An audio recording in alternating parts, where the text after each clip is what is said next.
Hi everybody, welcome back to chapter 9 part 2 of class 9 CBSE from the NCERT book. I hope you have seen part 1 before coming here because we have covered some topics that will be important for you to know before we get on to this chapter, get on to this part. So that is always important that you see the parts sequentially so that you cover the topics exactly as they are meant to be covered, right? Also keep your books open, as I keep telling you every time. Keep your books open, keep a pencil in your hand and jot down notes or have a notebook with you. But it's always also important to have your book open so that you know what you are being taught and you can correlate with what is being shown on the screen. Okay.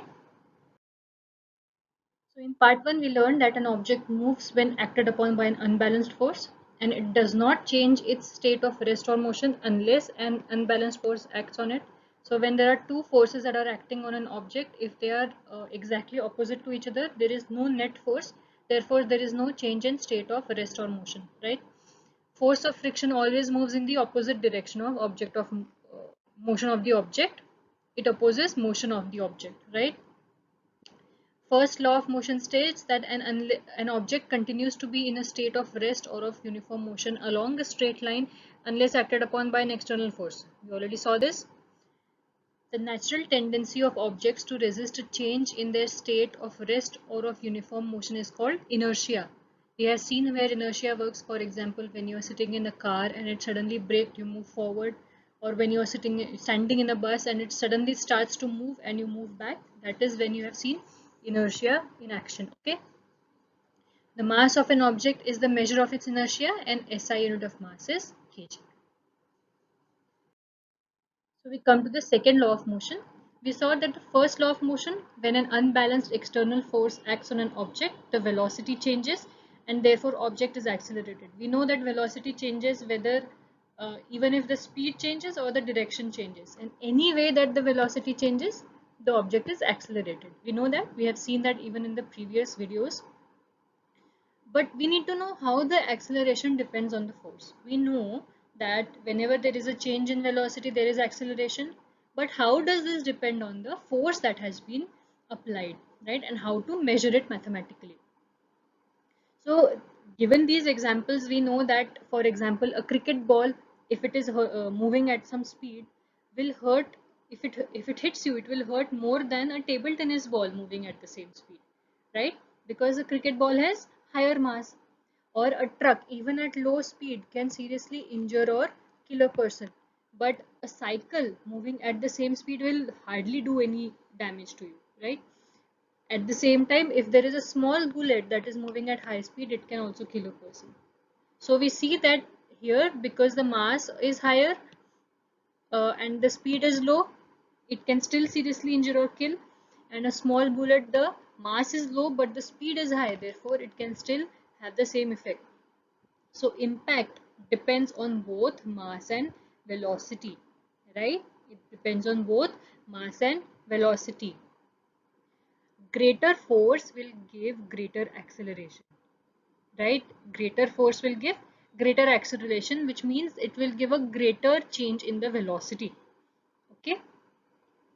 And this quantity will combine. There is a quantity that will combine mass and velocity to tell us how it is being impacted, right? How mass and velocity are connected with the force, right? How mass and velocity are connected with the force, so that we know how to calculate the force of the truck, and how to calculate the force of this bullet, right? So this quantity is termed momentum, right? Momentum is the product of mass and velocity. Simple, very simple. It is the product of mass and velocity. It is the product of mass and velocity. P is momentum. P is equal to mass into velocity. Whatever the mass of the object and whatever the velocity, that is the momentum. So you see here that a truck at low speed, but the truck has very high mass, and low speed, the momentum will still be very high. A small bullet at high speed, the mass is low but the velocity is high, that the momentum will still be very high. So this impact is the momentum. depends on the momentum and not specifically only on the mass or the velocity, but on the momentum, which is mass into velocity. Okay. So momentum has both direction and magnitude. Of course, because we are multiplying mass with velocity. Velocity also has a direction. So momentum is bound to have a direction. Okay. And of course a magnitude. The direction is the same as that of velocity. Okay. And the SI unit of momentum is kilogram meter per second. Okay. It is simple. Mass is kilogram and velocity is meter per second. So therefore you get this unit, right?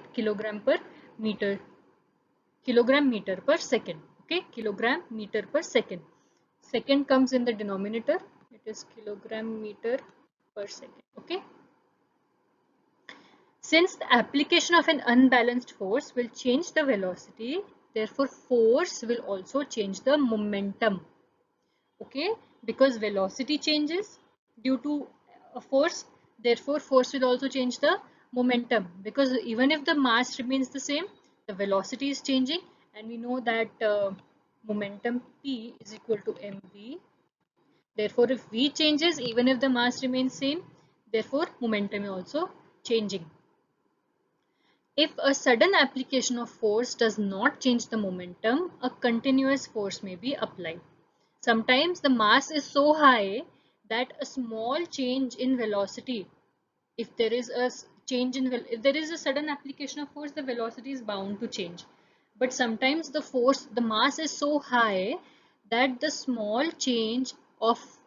application of force may not give may not give enough change in velocity to change the momentum to an appreciable degree. Change होगा but इतना कम होगा कि उसका कोई फर्क नहीं, it can be negligible, फर्क ही नहीं पड़ेगा, right? So if that is the case, a continuous force may be applied. That continuous force can change the velocity to such a degree that it will change the momentum also. Okay, this is especially true when the mass is very high. Force is necessary to change the momentum. Force necessary to change the momentum depends on the time rate at which the momentum is changed. Force necessary to change the momentum depends on the time rate. Now you see, sudden application means time for which the force was applied was very low, right? Time was low. But continuous force means you're applying it for a higher amount of time, right? You're applying it for a higher amount of time. Therefore, the force necessary to change the momentum depends on the time rate at which the momentum is changed, right? Okay. Of course, when you're applying continuous force, also you're applying more force because it is for a longer period of time. So, second law of motion states the rate of change of momentum of an object is proportional to application of unbalanced force in the direction of force. Okay. Now we'll look at the mathematical formulation so you understand what the second law means before explaining it properly. Okay. So if you have an object of mass m, it is moving along a straight line with initial velocity u. Okay, this is the object, mass m. It is moving along a straight line with initial velocity u, uniformly accelerated to velocity v. When it reaches here, it is velocity v. Time taken t by application of constant force F. A constant force F is being applied to it.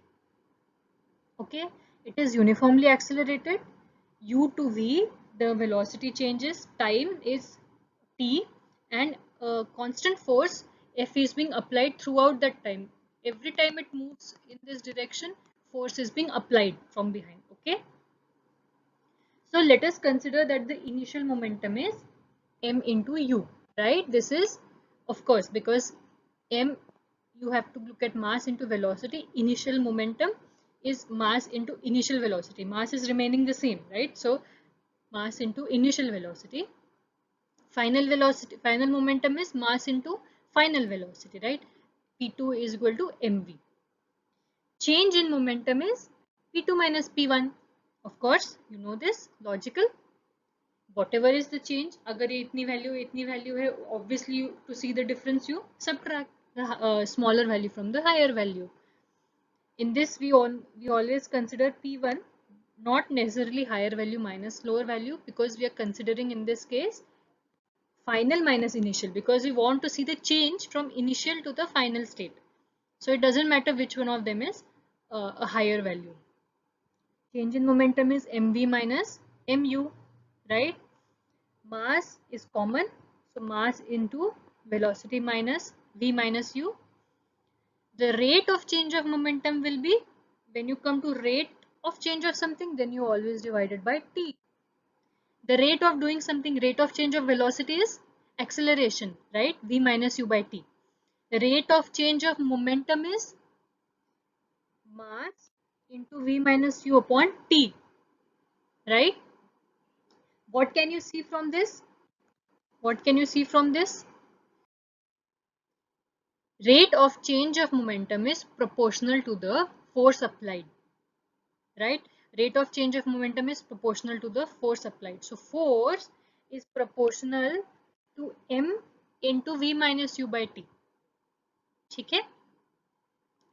F is equal to k into m into v minus u by t. What is k? K is what is called the constant of proportionality. When you have to remove the proportionality sign, you put something called constant of proportionality, so that you can remove the proportionality sign and you get an equality sign, right? You see very obviously that m into v minus u by t. V minus u by t is acceleration. Rate of change of velocity is acceleration, right? You know this formula, A is equal to v minus u by t.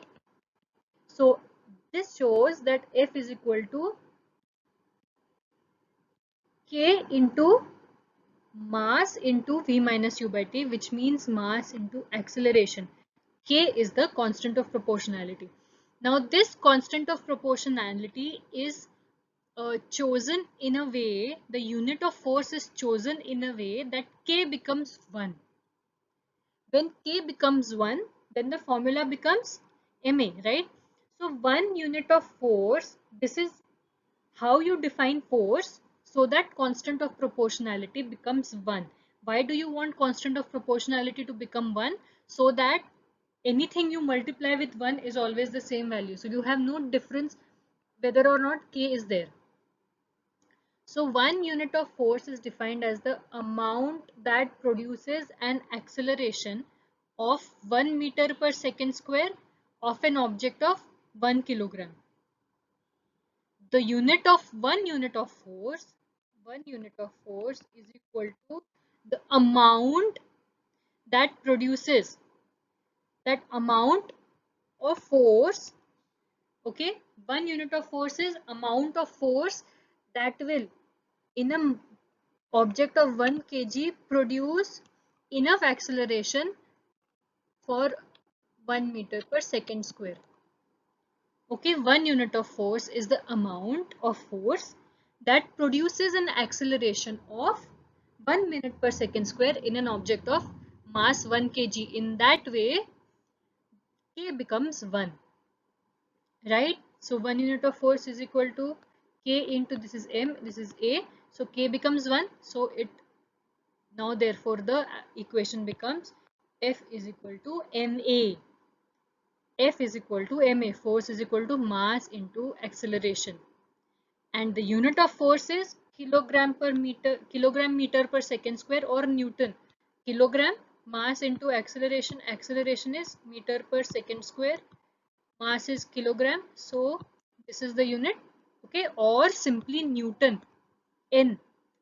You can write force is equal to whatever x kilogram meter per second square, or you can just write x Newton. Okay. So this is the second law of motion. The second law of motion gives us a method to measure the force acting on an object as a product of its mass and acceleration. We saw this to measure force acting on an object as a product of the mass of the object and the acceleration, है ना? So this is an example when a cricket player is it catches a ball. It may cricket player catches a ball, they will pull their hand backwards with the moving ball. When the ball comes, they don't just catch it like this, they move it with the ball. This increases the time that takes for the velocity to come to zero. They are applying a force that opposes the direction of the ball to stop it, but they do it for a longer period of time. If they just keep it like this, then the impact on their hand would be very high, right? Because the force will be very high.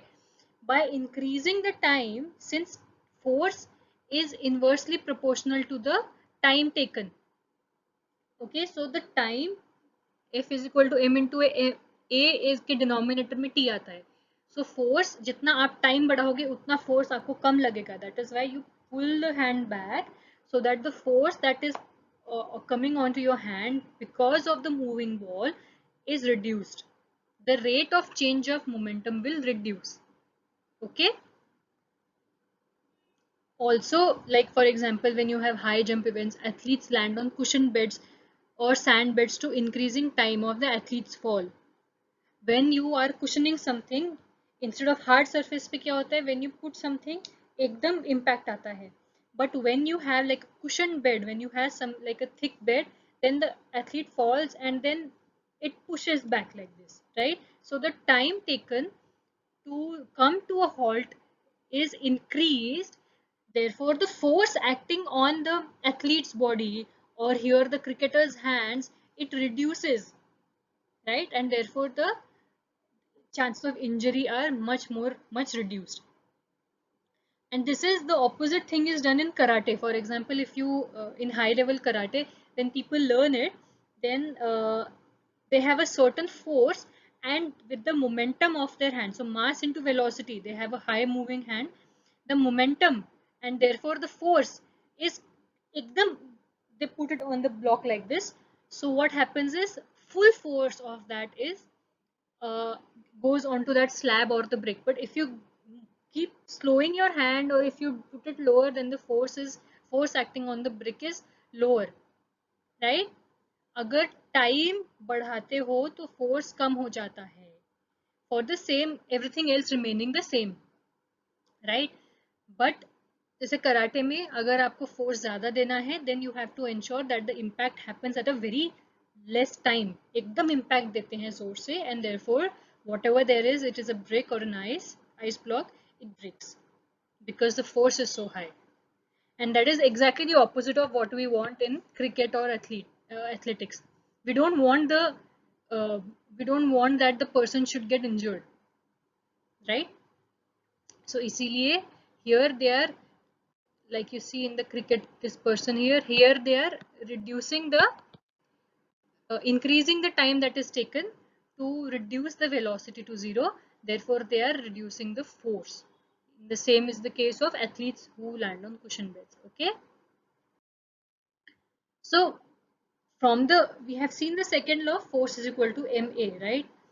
Rate of change of momentum is directly proportional to the applied force in the direction. Okay, the first law can be mathematically stated from the mathematical expression for second law of motion.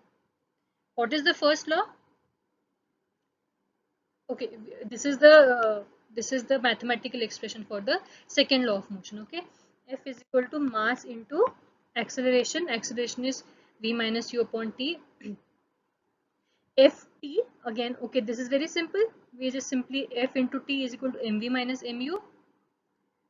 If F is equal to 0, v is equal to u for time t. What does it mean? It proves the first law. What is first law? Unless an external force is acting on an object, that object remains in its state of rest or motion. So you see that if there is no force that is acting, when force is equal to 0, time kitna bhi ho, time is 0, mv minus mu becomes 0 with mass remaining the same, which it will mean that the v minus u is not changing. For example, F into t is equal to mass v minus u. We will keep it like this. If force acting is 0, तो ये यहाँ का पूरा 0 हो जाएगा. is equal to mass into v minus u, right? So v minus u becomes 0, mass को भी इधर ले तो, right? Which shows that there is no change in velocity, which means that when there is no, it doesn't matter whether or not that object is at rest or in motion, right? Because we are not looking at what the what the value of v is or what the value of u is. We are just stating that the change in velocity is 0. So it is possible that the initial velocity was also 0, final velocity remains 0. That means that object remains at rest. Or we can say that the final velocity is the same as the initial velocity, right? For a certain value कि 10 metre पर second square के 10 metre पर second के speed से चल रहे थे, after time 10 seconds it is still moving at 10 meter per second, which means there is no change in velocity. That happens when force applied is 0. This proves the first law of motion also, right? So if no force is applied, final velocity of an object is equal to the initial velocity, which means there is no change in state of motion, right?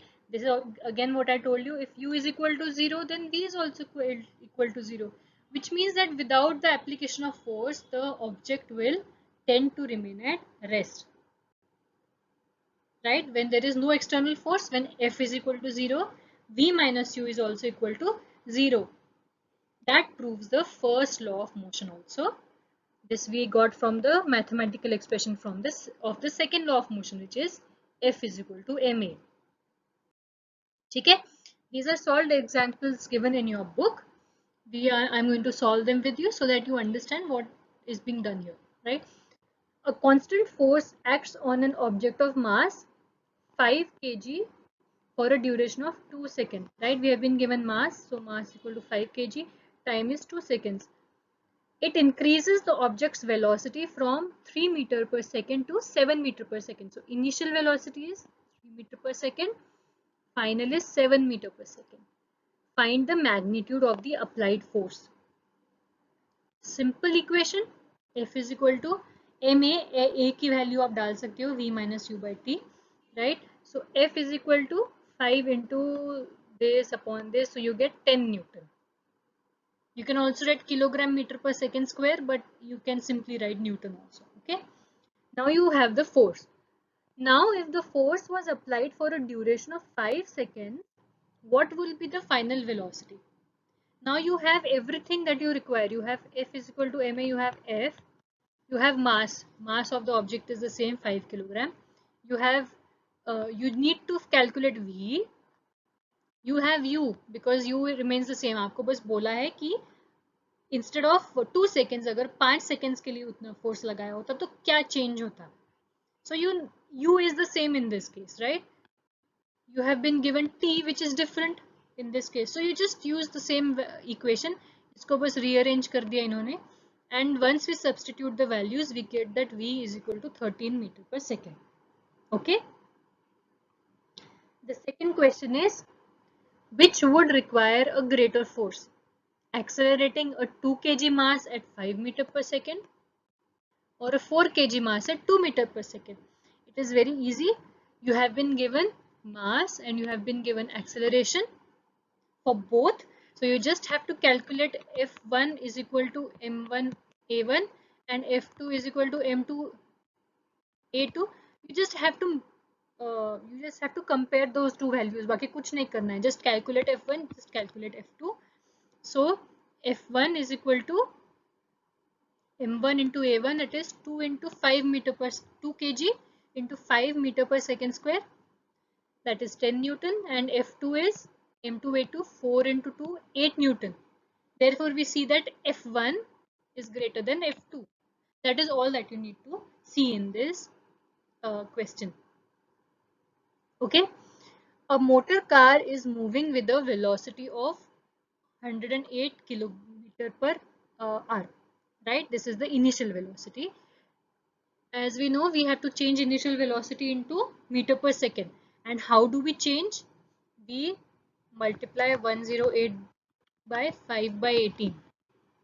And therefore you get, this is 6, therefore you get 30 meter per second. Right here, 30 meter per second. It takes 4 seconds to stop after the brakes are applied. We have been given time. Time is equal to 4.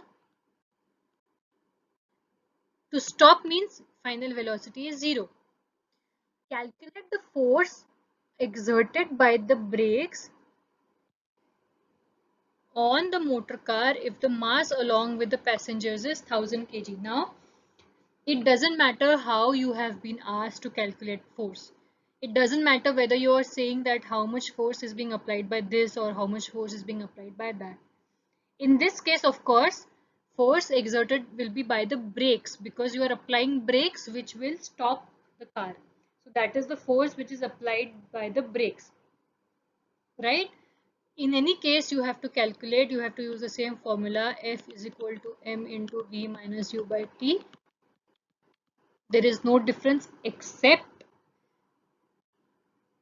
that there will be a negative sign. Why will there be a negative sign? Because v is 0 and u has a certain value. So obviously this entire thing will become negative, है ना? 0 minus 30 कर दिया, तो ये जो negative sign आ जाएगी, right? So that will show that the negative sign shows that it is against the direction of motion. Acceleration ka bhi, please remember, if you remember the same for acceleration, when it was opposing the direction of motion, it was negative. Same is the case with force. When it is opposing the motion of direction, the direction of motion, then the force is negative. That is why the answer is simple. There is no problem with the answer. It is just that it is negative, which means it is opposing the direction of motion. Okay. Okay, so a force of 5 Newton gives a mass m1 and acceleration of 10 meter per second square, and a mass m2 and acceleration of 20 meter per second. What have you been given? F is equal to ma. You have been given F, which is same in both cases, but there is m1 and there is a1 and there is m2 and a2. You need to find what acceleration would it give if both the masses were tied together. Here you need to find the masses first, right? So m1 is equal to f upon a1 and m2 is equal to f upon a2. Both these values are given. You can find the values of m1. This is m1 and this is m2. Okay. If both masses were tied together, m total mass would be this much. And then you use this same value. What acceleration? Now you have to find acceleration. You still have the same force. Force is equal to 5 Newton. So 5 Newton, F is equal to ma, right? So you have m, you have F and you have m now, and you just calculate A is equal to F by m, right? They have done it here, and this is the answer that you get. Okay, do you understand?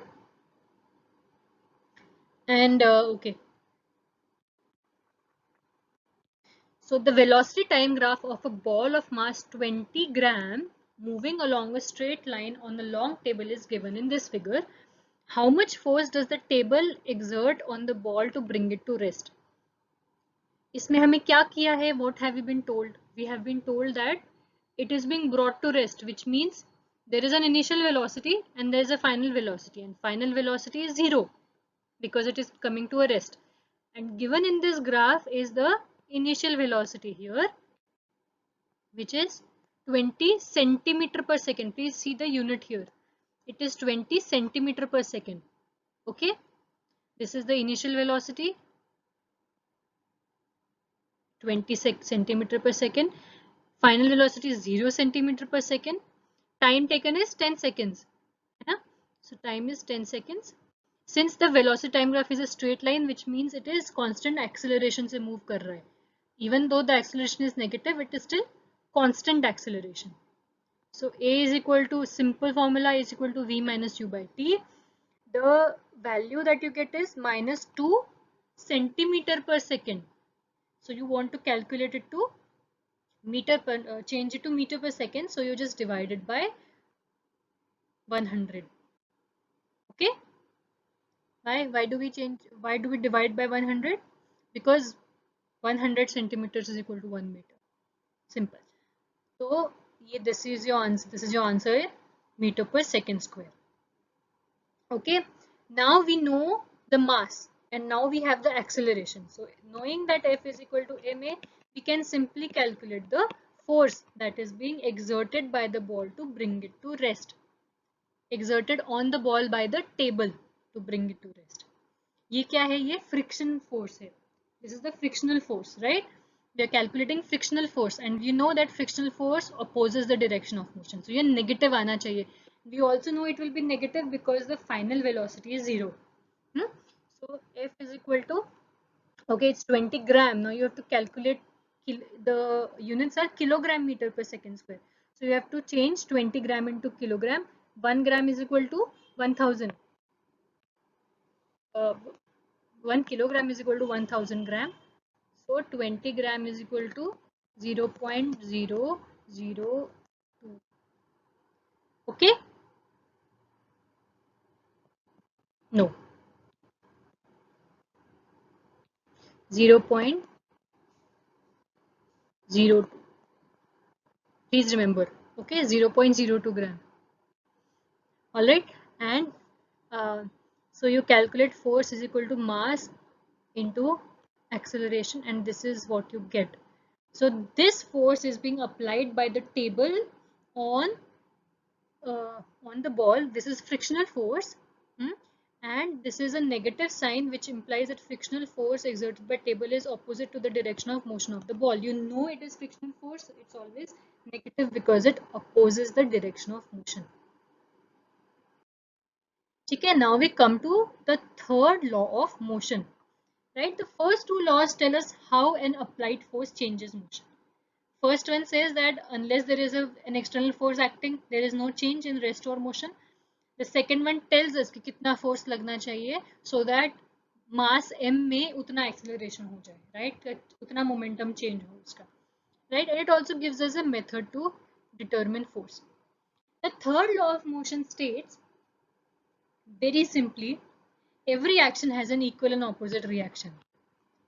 This is a very well-known statement, and this is a very used statement everywhere. Every action has an equal and opposite reaction, right? But the actual, this is simply stated, but you have to remember this one. This is actually more comprehensive, the second statement.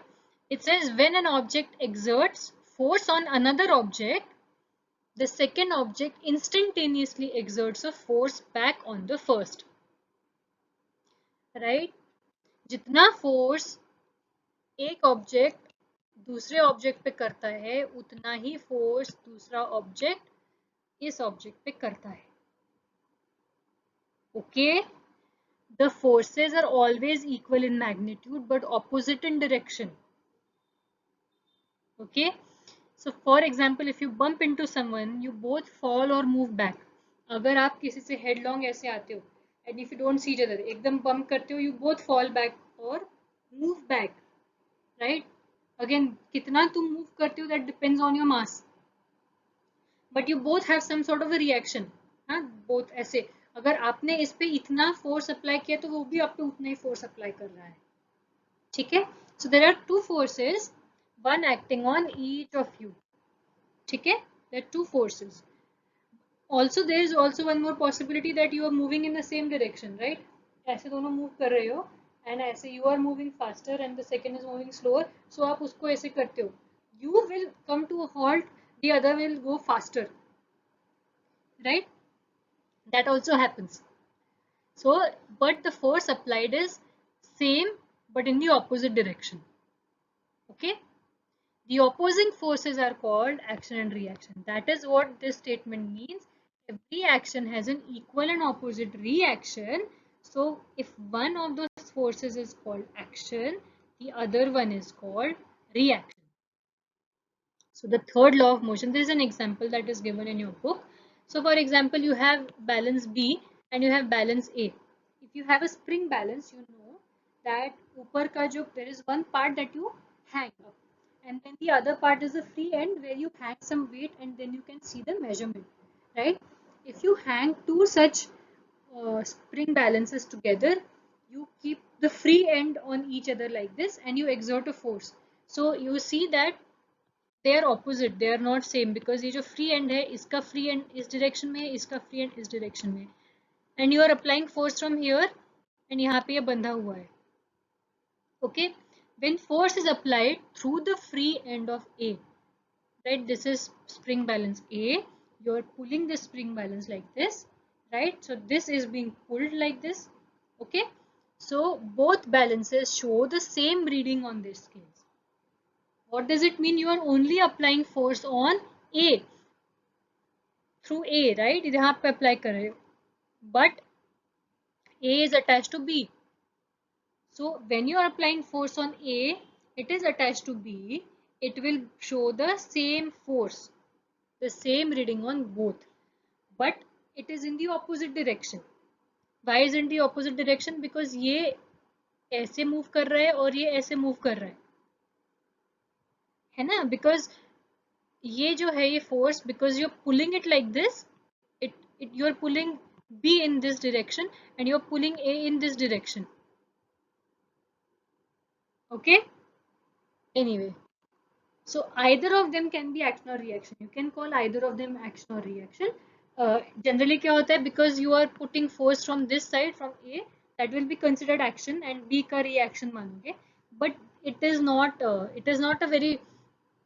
necessary what you call action and reaction, because it's not going to make any difference to anything that you calculate. Okay? So action and reaction always act on different objects but simultaneously. एक ही object पे action और एक ही object पे reaction नहीं होता है. ए पे अगर आप एक्शन कर रहे हो तो बी पे रिएक्शन होगा. If you are acting on A, then A is the action and B will show the reaction. You cannot have both action and reaction on the same object, right? So A will have both, A will have action and B will have reaction, or you can call A to be reaction whereas B is showing the action. It doesn't matter. If we are standing at rest but we want to start moving, we must accelerate, and for that we need force in accordance with the second law of motion, right? Second law of motion says that force is equal to mass into acceleration. We have to accelerate depending on our mass, but we are standing at rest. So first law of motion says that force must be applied to change the state of rest or motion. कितना करना है आपको force apply, that is given in accordance, that is in accordance with the second law of motion. But this is not muscular force. This is not muscular force. You can apply the same force with your leg lifted, but you will not move forward. What happens is, when you are applying that force, you apply it to the ground. आप ground को पीछे push करते हो and that ground then pushes you forward.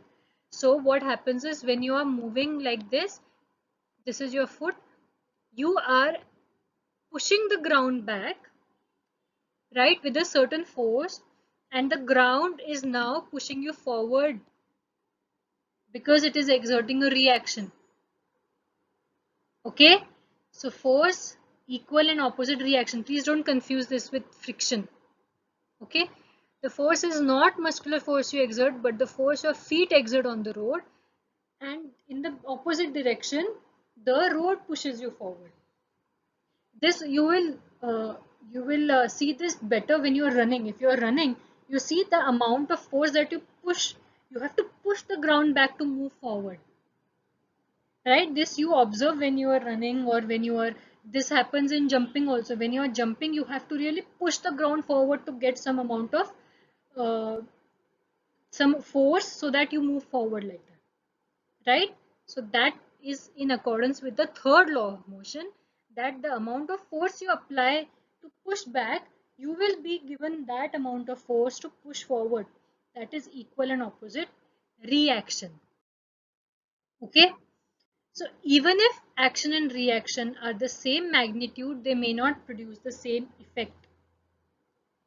There always, you have to understand that force may be the same, but they may not produce the same effect, especially you know that F is equal to ma. If the mass is very high, for the same amount of force, acceleration will be low. If the mass is low, then the acceleration produced would be high for the same amount of force, right? So force produces acceleration A in mass m. If m is high, A produced will be low, right? So if you bump into someone who's much larger than you, you may fall backward, but the other person may not be as affected, right? If you're a small person and if you bump into someone who's much larger, right, then you might fall backward. ऐसे bump करोगे, you might fall backward, but the other person is just, you might fall down also, but the other person might be just थोड़ा stagger कर दे या फिर थोड़ा सा just move a little back, and they won't be affected even though the force is the same. This you have also seen in the previous video when I gave you an example of, if you apply the same force to a cycle and you apply the same force to a train, right, the train will not show that any sort of effect because the mass is so high. It is the same concept here, that when this, even if the action and the reaction are the same, then the effect might be different. So even if you bump into someone like this, right, if the other person is much larger, the force is the same. Sorry, I should not do this, it is misleading. The force is the same, but you are like this and the other person is built like this. Or if you bump into a wall, for example, you bump into a wall, what will happen? You will move back, but wall remains there because the wall is just solid and has a lot of mass. The wall ko kuch nahi hoga, right? If you just bump into the wall is going to exert the same pressure on you, the same force on you. So you will fall back, but nothing happens to the wall. You will just enjoy yourself. The wall remains there because it has such a high mass that there will be some amount of acceleration, the particles will move, but the particle movement is so low that it will not register, the wall will not move. In a similar way, when a gun is fired, it exerts a forward force on the bullet, right? The bullet exerts an equal and opposite force on the gun. When a gun is fired, it exerts a forward force on the bullet. The bullet exerts an equal and opposite force on the gun. But, and this is called a recoil. But again, you know that the bullet ka mass is much less than that of the gun. The bullet moves with much higher acceleration and the gun just thoda sa पीछे हो जाता है. This is equal and opposite reaction, right? Again, if a sailor moves from boat to land, they move forward, but the boat moves backward, right? So what have we learned? We have learned that the momentum of an object is the product of its mass and velocity, and it has the same direction as its velocity. So P, that is momentum, is equal to mass into velocity, right? Just because it is V here doesn't mean कि वो final velocity बता रहा है. It just shows velocity, right? You can be given initial velocity and final velocity differently. You have to answer them differently, okay? SI unit of momentum is kilogram meter per second.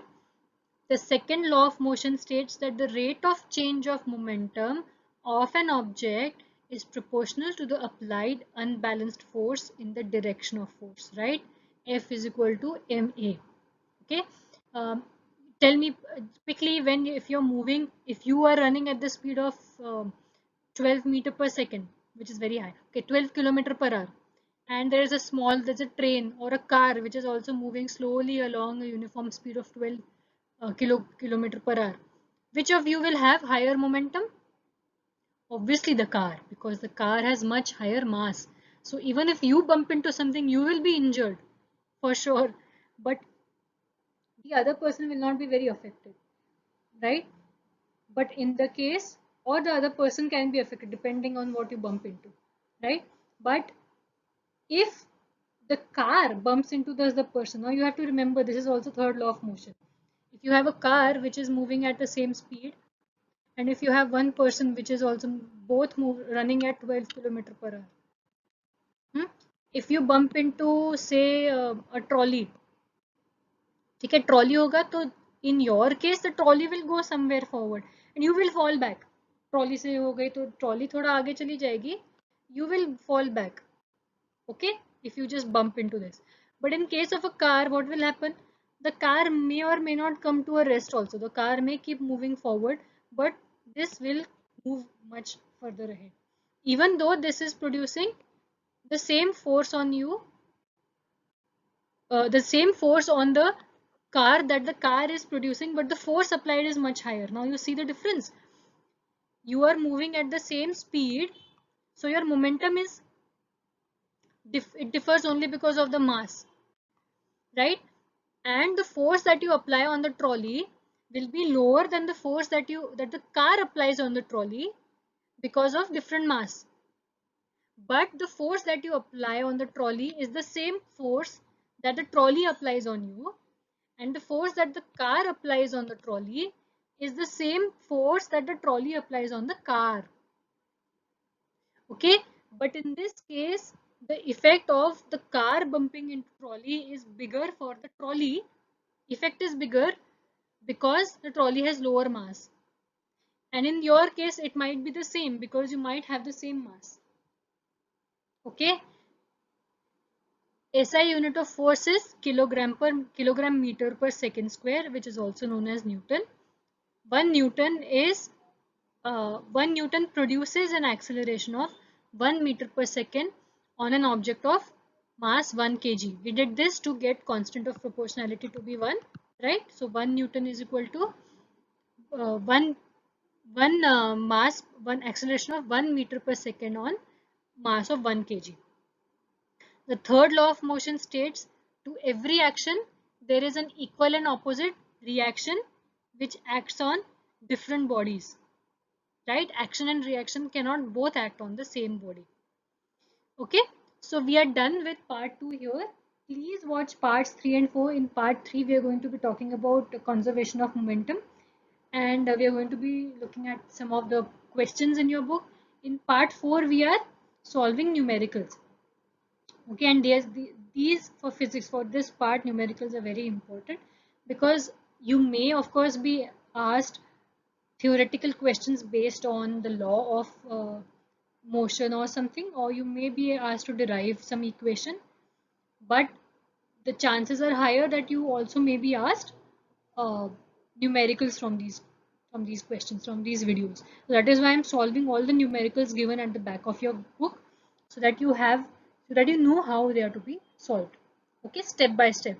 It's okay to just read them. I'm sure you have solutions given on the internet on how to solve, but if you see them step by step, you will be able to understand. It is sometimes difficult to just read something कि अरे ऐसे solve करना है, but वहाँ क्यों ऐसे क्यों कर रहे हैं? Why are we going to that step? Huh? So for that explanation, you have to watch this video. Watch part 4. Okay.